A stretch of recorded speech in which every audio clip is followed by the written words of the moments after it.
Mesdames, Messieurs, bonjour. Le 5e cas de coronavirus enregistré au Cameroun a été annoncé par les autorités sanitaires. 169 387 personnes sont désormais atteintes de cette maladie dans le monde pour 6 513 décès. Nous sommes désormais en présence d'une véritable pandémie, d'un problème de santé publique mondiale. Nous sommes ici à l'hôpital Maghrabi ICO-I Institute avec le docteur Henri Koumbé qui va nous parler du coronavirus et des mesures qui ont été prises dans cet hôpital pour essayer de contenir et de prévenir contre cette maladie. Merci, suivez-moi. Alors vous dites c'est pourquoi? C'est contre le virus corona. Ah d'accord, merci beaucoup.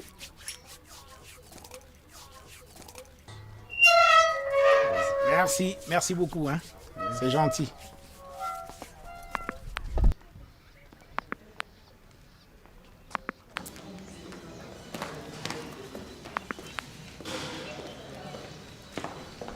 Docteur Henri Koumbé, bonjour. Bonjour, Monsieur Tanier.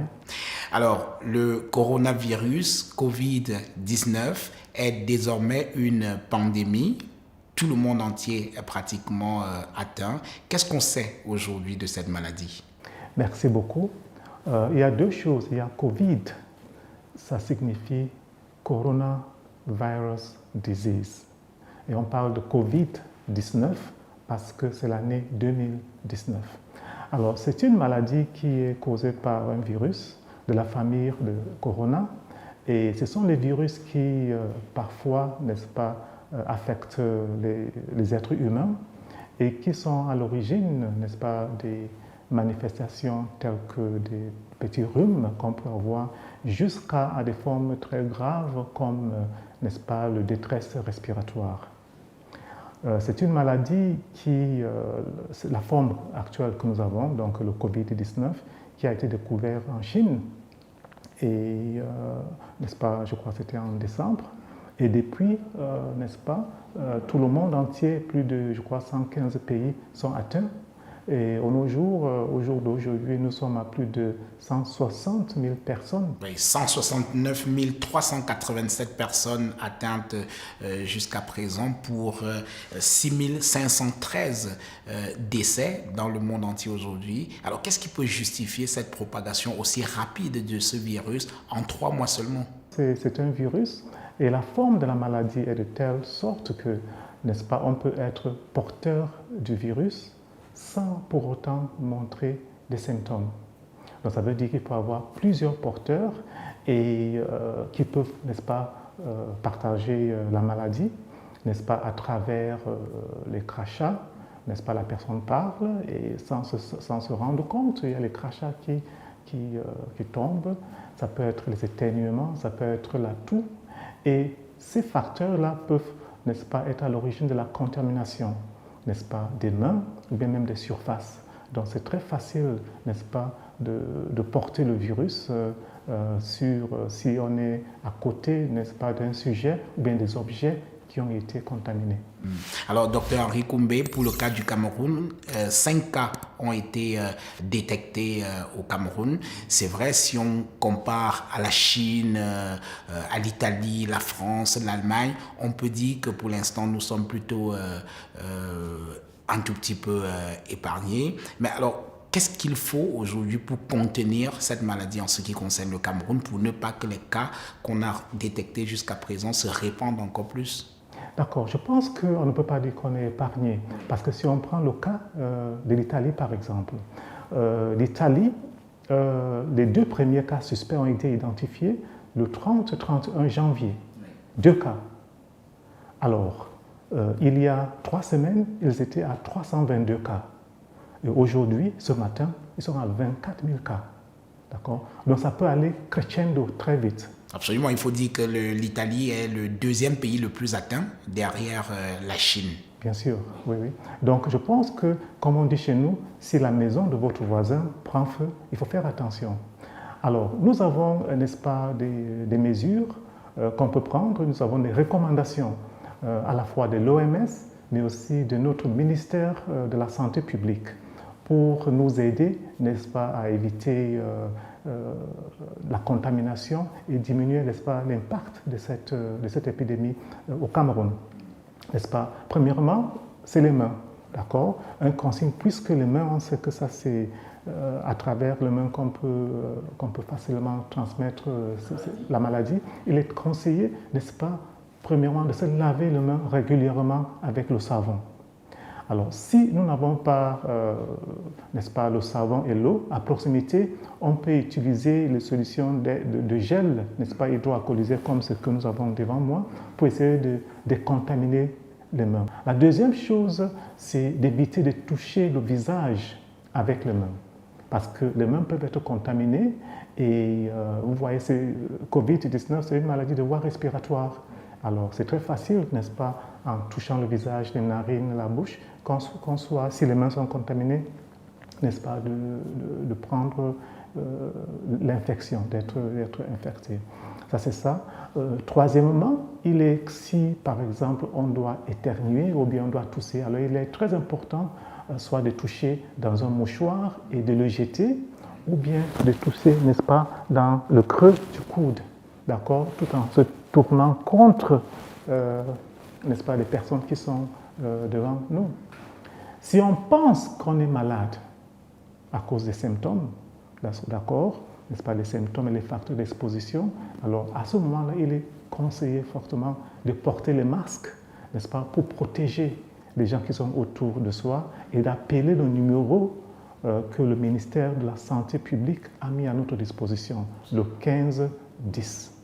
D'accord? Il ne s'agit pas de se rendre dans une formation sanitaire parce que là, on est en train de propager la maladie. Donc, de rester sur place et d'appeler le numéro et l'équipe du ministère de la Santé publique va faire le nécessaire. Alors, vous parliez des symptômes tout à l'heure, quels sont-ils? Bon, en général, ça peut se présenter comme un simple rhume.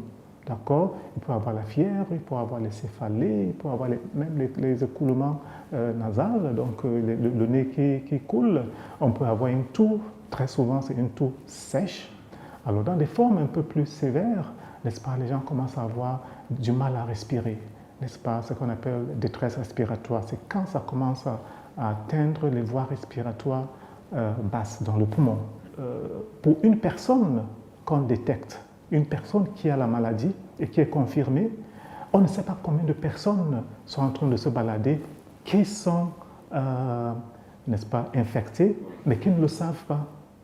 Parce que 80% des personnes qui portent le virus ont une forme milde, parfois même ils sont asymptomatiques. Ça veut dire qu'ils ne présentent aucun symptôme de la maladie. Il est important qu'au niveau individuel et institutionnel, c'est-à-dire en tant qu'individuel, en tant que Camerounais, qu'on prend la responsabilité en main, qu'on n'attende pas que le gouvernement fasse tout pour nous, qu'on essaie de réfléchir, n'est-ce pas, qu'est-ce qui se passe, qu'est-ce que je peux faire à mon niveau pour diminuer le risque de devenir peut-être un malade ou bien quelqu'un par laquelle la maladie peut être propagée, bien que je ne tombe pas malade.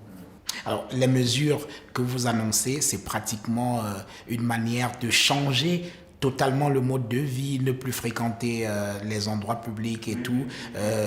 Jusqu'à quand cela va durer, docteur? Tous les regards du monde entier sont désormais tournés vers vous, les médecins. Où en est-on avec la recherche pour permettre qu'on reprenne les bonnes vieilles habitudes tout à fait humaines et sociales? Je pense que nous sommes dans une situation de crise. Oui.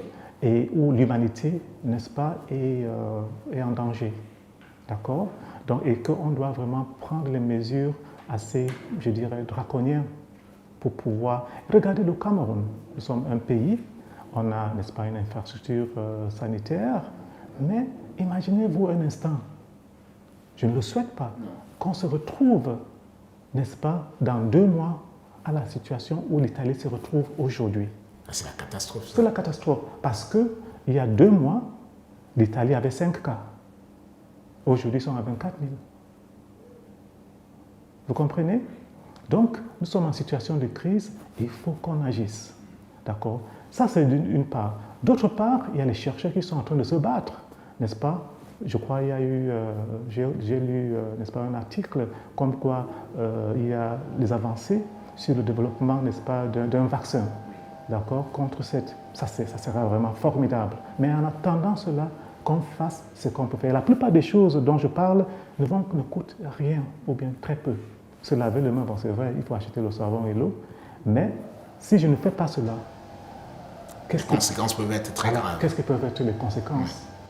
Alors, j'observe, docteur Henri Koumbé, que dans votre hôpital, ici à Maghrabi, où vous êtes le nouveau directeur général, félicitations, vous avez pris un certain nombre de mesures pour essayer de garder votre hôpital sain par rapport à ce coronavirus. Alors, parlez-nous un peu de toutes les précautions qui ont été prises dans cet hôpital, ici à Maghrabi. Oui, merci beaucoup, Jean-Bruno. Je pense que la première chose, c'est l'éducation du personnel. La communication constante avec le personnel et les malades. Alors, nous avons créé un groupe, un comité de suivi qui est en train de suivre au jour le jour l'évolution de cette maladie au Cameroun, mais aussi qui nous met en contact étroit avec le ministère de la Santé publique pour qu'on sache quelles sont, n'est-ce pas, les lignes directrices que le ministère de la Santé publique donne et qu'on essaie de n'est-ce pas, implémenté ici. Alors, donc ça, c'est la première chose. Nous avons également identifié, n'est-ce pas, une pièce où, si jamais il y avait un cas suspect, où est-ce que nous allons amener cette personne? Nous avons déjà même tracé l'itinéraire, le protocole, tout est clair. Ça, c'est un. La deuxième chose, c'est que maintenant, il faut protéger et les malades et le personnel. Donc, vous allez voir que dès l'entrée, nous avons les agents, n'est-ce pas, de la sécurité au niveau de la guérite, n'est-ce pas, donc ils ont, n'est-ce pas, les solutions pour désinfecter les mains, tout le monde. Et même à l'hôpital, dans tous les coins, n'est-ce pas, la réception, même sur les murs, dans les couloirs, nous avons mis des flacons avec n'est-ce pas, des solutions pour se désinfecter les mains. Nous avons également posé des posters un peu partout pour éduquer davantage les gens sur la maladie, comment faire pour se protéger, comment faire pour l'éviter. Ça, c'est entre parenthèses des posters qui ont été mis à notre disposition, bien qui ont été confectionnés par le ministère de la Santé publique avec les partenaires. Donc, voilà ce que nous sommes en train de faire. Et également, nous avons mis à la disposition de notre personnel, n'est-ce pas, du matériel, n'est-ce pas, des gants, des masques, n'est-ce pas, avec lesquels ils peuvent travailler. Là, aujourd'hui, nous allons mettre à la disposition de chaque membre de notre personnel une enveloppe contenant un masque. D'accord? Ce n'est pas pour utiliser à l'hôpital, mais c'est pour avoir dans leur sac. D'accord? Quand ils rentrent à la maison, ou bien quand ils se promènent, si jamais ils se trouvent dans une situation où qu'ils trouvent suspect, alors ils ont quelque chose pour se protéger. Alors, depuis la survenue de cette maladie, docteur, il y a beaucoup d'idées reçues et peut-être de fantasmes aussi, vous me direz tout à l'heure, qui circulent. Par exemple, première chose, je vous le demande, docteur, est-ce que la chaleur a un impact sur le coronavirus? Bon, il y a beaucoup de messages que nous voyons sur les réseaux sociaux. Oui, la chaleur peut avoir un impact, mais pas de la manière dont que nous voyons sur les messages WhatsApp. Oui, c'est-à-dire qu'en fait, pour être plus précis sur ce plan-là, beaucoup estiment que les pays tropicaux sont un peu épargnés par rapport aux pays du Nord parce qu'il y a beaucoup de chaleur chez nous et le virus ne vivrait pas très longtemps dans ces conditions-là. Nous ne savons pas. Oui. Nous ne savons pas comment ce virus va se comporter. Oui, c'est vrai que nous vivons dans les pays chauds, mais on ne sait pas comment ce virus va se comporter. La preuve, c'est que nous commençons déjà à avoir des cas. D'accord? Il y a une semaine, il y a beaucoup de pays qui n'avaient pas de cas, qui étaient à 0. Aujourd'hui, ils sont à 6, ils sont à 4, ils sont à 5.